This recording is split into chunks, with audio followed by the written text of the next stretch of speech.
Hi, September 12th, 2023, and I want to share a few thoughts on storytelling. Now, this is not on the art of storytelling, this is on the experience of storytelling.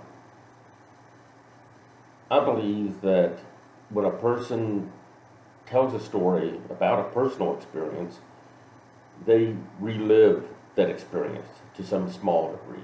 And that's why people want to tell stories about pleasurable experiences, about moments they enjoyed over and over, whereas unpleasant experiences they want to avoid. They don't want to tell stories about something horrific. They'd rather avoid those. An example that comes immediately to mind is that of my dad.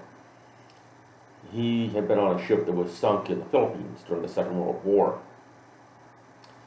He never talked about that. He rarely talked about it, and when he did talk about it, he said very little about it.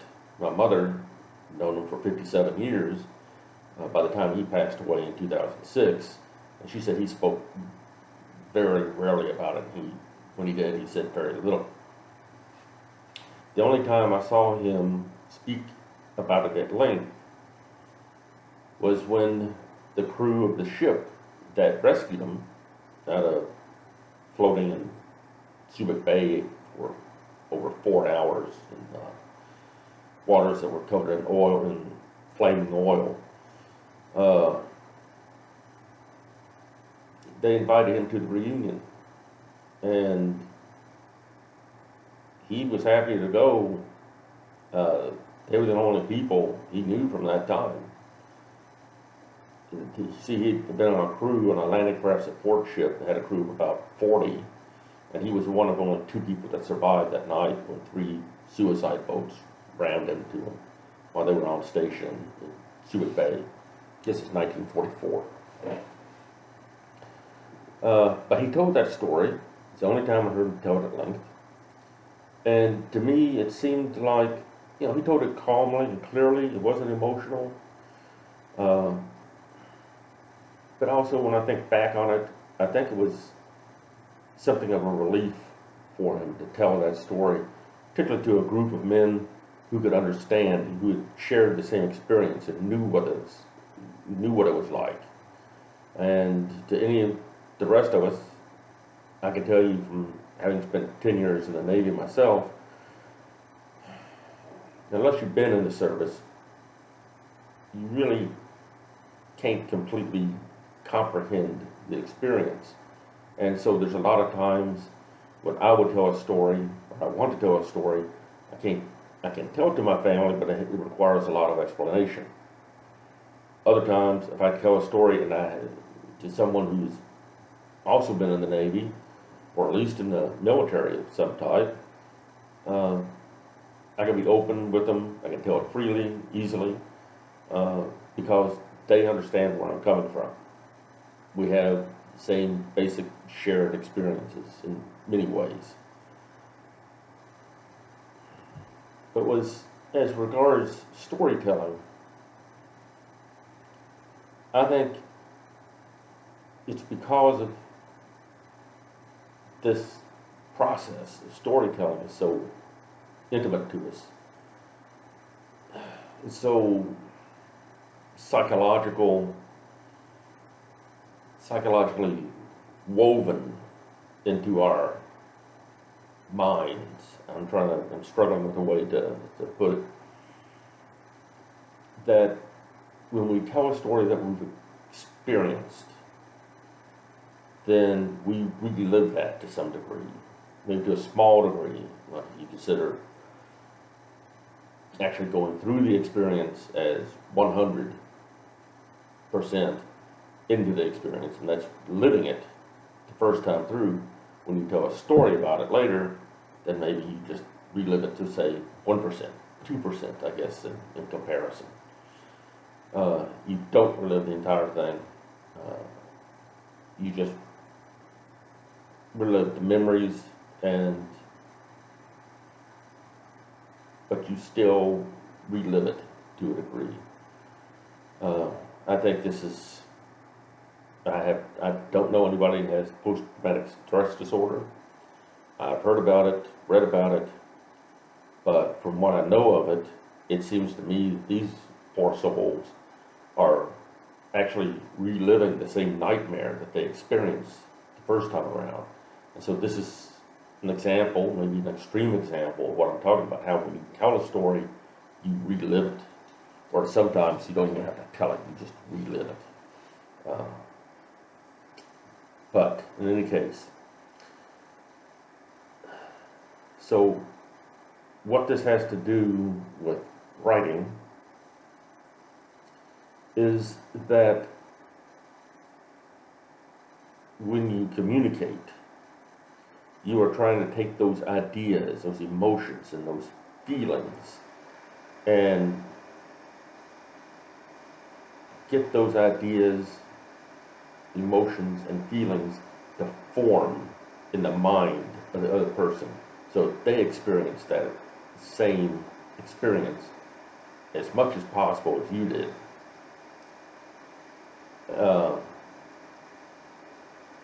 And it's just trying to think of a good way to explain this right now. You need, when you are communicating these ideas, for them to form in the person's mind, you need to communicate them smoothly, logically, and simply, so that they form as easily and as effortlessly in the receiver's mind as they do in yours. And how you do this is your personal art of storytelling. But I think in general there are some basic principles of communication that can at best be described in only broad terms. But these, in order to form these images in somebody else's mind. And I think that at least some of those principles that come to mind, have written these down or studied them to a great degree. I should probably make a list of them at some point. But I think you have to be able to communicate these ideas, first of all, logically, because if there's something illogical in there, it's going to distract from the experience. It's going to distract, it's going to take that person out of that experience, out of living that experience for a second, so they have to figure out what's going on. So you have to tell things logically. Then you have to say things simply and clearly. The best way I think of doing that is to use simple words. Good example, I think, of this is Hemingway. He's my favorite writer. But if you look at his writings, and regardless of, some disagreements you may have with him on some issues, a lot of people, for example, don't like the way he pictured women in his works. But just talking about his storytelling, his writing methods,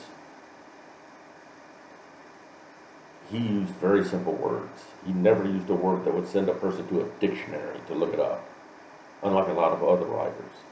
And to me, that is the essence of clear storytelling. You want to be able to use the same terms and the same words that your reader or that your audience uses, so they know exactly what you're talking about. They don't have to go to a dictionary to look it up. To me, if you're reading a work and you have to go to a dictionary to look up a word, you are losing that experience. You're breaking out of that experience. You're interrupting it. So to find out what that word is. And as a writer, as a communicator, as a speaker, I don't want my audience to do that. I want them to become lost in my words. I want them to become lost in the messages. I want them to live the experience in their mind, in their minds. Think about the experience you have right now of watching this, or the experience of anything for that matter. If you were, say, having lunch earlier today, or you went for a walk, or you were walking your dog, or whatever, you had that experience smoothly, uninterrupted by anything. It's not like you had to, like you see in some movies, where somebody would be performing some action and then all of a sudden the screen cuts out and goes to another scene for a second and then comes back. You don't experience things like that in real life. Everything is smooth. Everything is fluid. Nothing is quite that disjointed. It's not as disjointed as it can be in movies. And that's the way I think you want the images, the feelings, and the emotions that you wish to communicate. I think that's the way you want them to form in your audience's mind. And to do that, you have to use words that they readily and instinctively understand. And that would be to use, in my mind, my opinion, the simplest words that you can, unless you're speaking to a highly educated audience of PhDs who know the jargon intimately.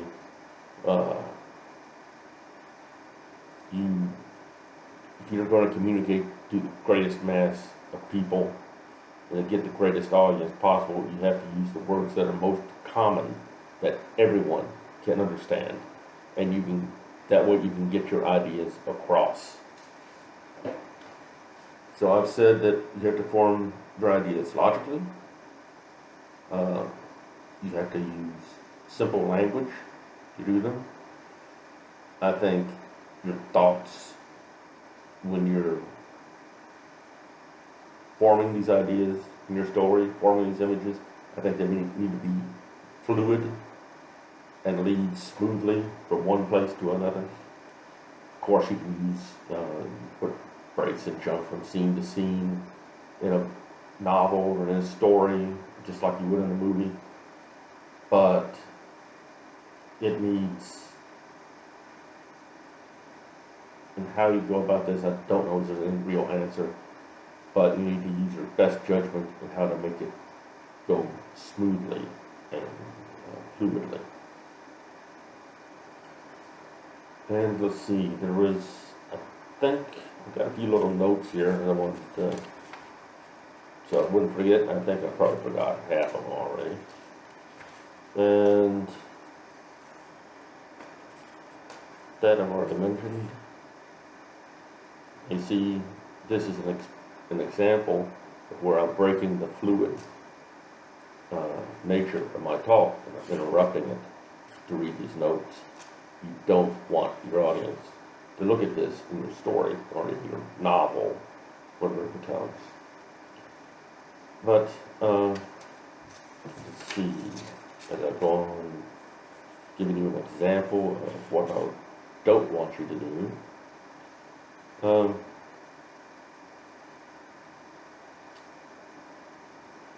Here's a point that I wanted to make sure I brought up.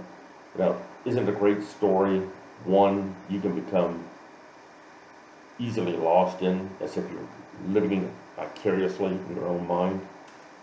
That's really what you're shooting for. That's what you want to do with your audience, in my mind. You want to get them to form those images in their mind just as easily as they form in yours. Communication, to me, is the ability to transmit your ideas via speech or writing or through any other medium so that the listener/reader clearly understands those images and the message that you are trying to get across. To do this, you must transmit ideas and emotions clearly, simply, logically, so that the person who receives it will generate them as effortlessly in his or her mind as they form in yours.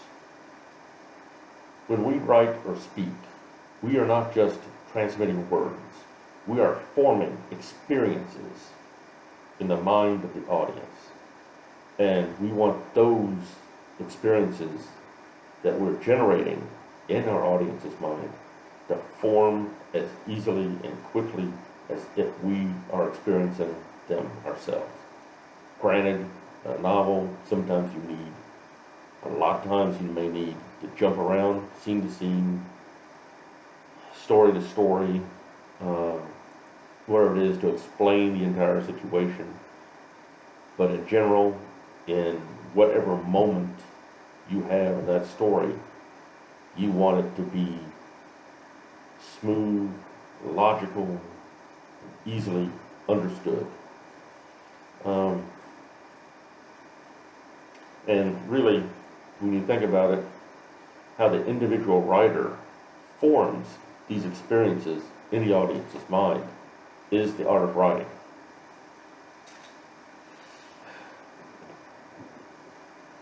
Really, that's all I have for tonight. Like I say, these little talks are just informal. Tonight, having to jot down a few little ideas and notes that I wanted to bring across. But I think you get the idea. So I'm just going to cue that off there, and I'll talk to you next time I come up with something. Have a nice night.